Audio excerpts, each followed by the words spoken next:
And over in Austin today, the Texas Attorney General was the subject of a House committee hearing detailing years of possible misconduct. Now, our Tanya Iser listened to the entire thing and joins us now for an update. Good afternoon, Tanya. Now, we understand this hearing was 3 hours of allegations that the state's top law enforcement officer repeatedly intervened on behalf of a friend and political donor. That's right, Demond. A team of former federal prosecutors, they carried out this investigation.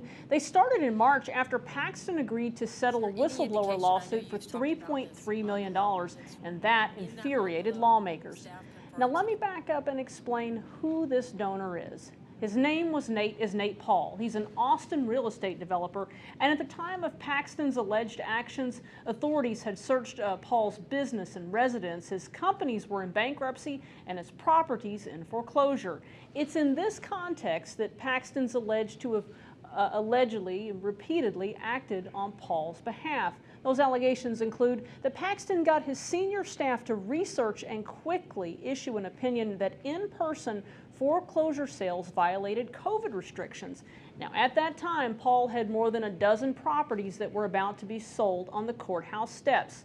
They also alleged that Paxton intervened in unorthodox ways in a lawsuit filed by a charitable foundation against Paul's company.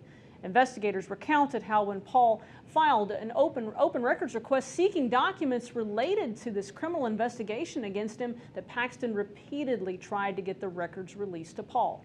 And that wasn't all. Investigators detailed how Paxton took the extraordinary step of hiring an outside counsel to look into allegations made by Paul that the FBI's search had been improper. Paxton hired that outside counsel over the objections of his staff. And this is one of the, take a listen to one of the lawmakers asking the investigators about that investigation.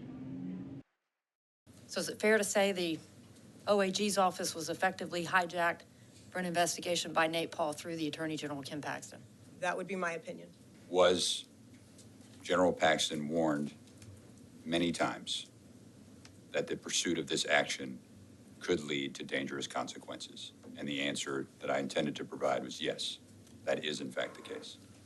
Now, the investigators, they listed a litany of crimes they believe Paxton committed, from abusing his office to retaliation to official oppression to violations of the whistleblower lawsuit and making false statements. The committee didn't take action today, but this is clearly far from over and a signal that there's more to come. Back to you.